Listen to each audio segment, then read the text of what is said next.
Hi everyone, welcome to video number 3, which is pinching and making a pinch pot.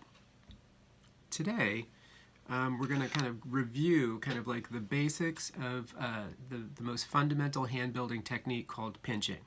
Now we're going to start with a single piece of clay, and pinching essentially is taking a single piece and seamlessly stretching it just by pressure between your fingers.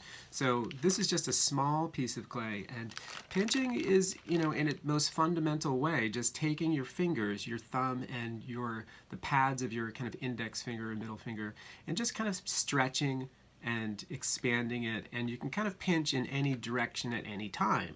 And the clay, which is plastic and pliable, just kind of reacts to how you squeeze it between your fingertips. As you're stretching the clay out, it gets thinner. Now, I'm going to show you something which is called making a pinch pot, which is kind of illustrated here at the front, where you have a ball of clay that you open with your fingers and then slowly stretch, making it thinner and larger as you stretch. We're going to create something kind of similar to this little bowl here. So I'm going to start with about a half-pound ball of clay, and I just try to kind of form it in my hands, make it as kind of symmetrical and uniform as possible, and then I begin by taking my thumb of my dominant hand and kind of cradling the ball in my non-dominant hand, and I'm going to make a depression right at the center, and with my thumb pushing it down about 2/3 of the way, and you see my thumb is not uniform, it's oblong, so it's going to make an opening that's oblong. So as a result, most pinch pots have rims that are irregular. They're lower on two sides and higher on two sides. Now, after I make that initial depression, my thumb stays on the inside, and the pads of my fingers are on the outside here, kind of close to the bottom, just off center.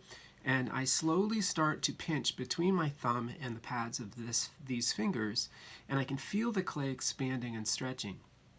Now, as I pinch, I kind of rotate the pot in one direction very gradually and move my fingers kind of along the wall of that pot, moving them upward as I stretch. Now, if I continue to just pinch and stretch, my top's going to get wider and the wall's going to go kind of out. And the opening is going to get larger.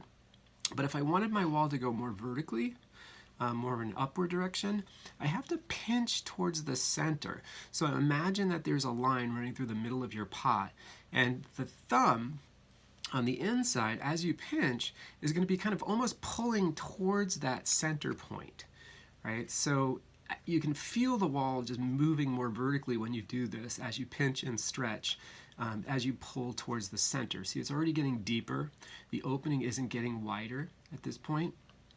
So after I kind of make a kind of almost spiraling my way up to the rim of the pot, I go back down to the bottom and continue to pinch and stretch and thin the wall out more and more. So as you can see, this was the opening with my thumb.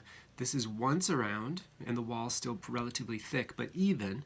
And then here is the second time around where I've pinched it to about 1/4 of an inch wall thickness, and it's relatively consistent and uniform.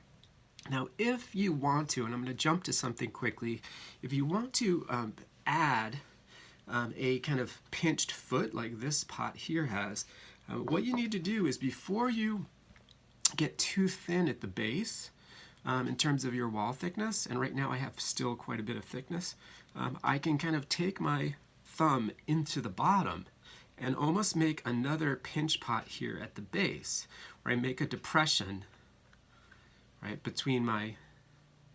keep my finger on the inside there to make sure I don't go through, and then I can take some of the thickness from the wall here and kind of pinch kind of a foot kind of at the bottom here, like this, right, where you create kind of a raised foot at the base. But you have to make sure you got enough thickness down there before you start that process.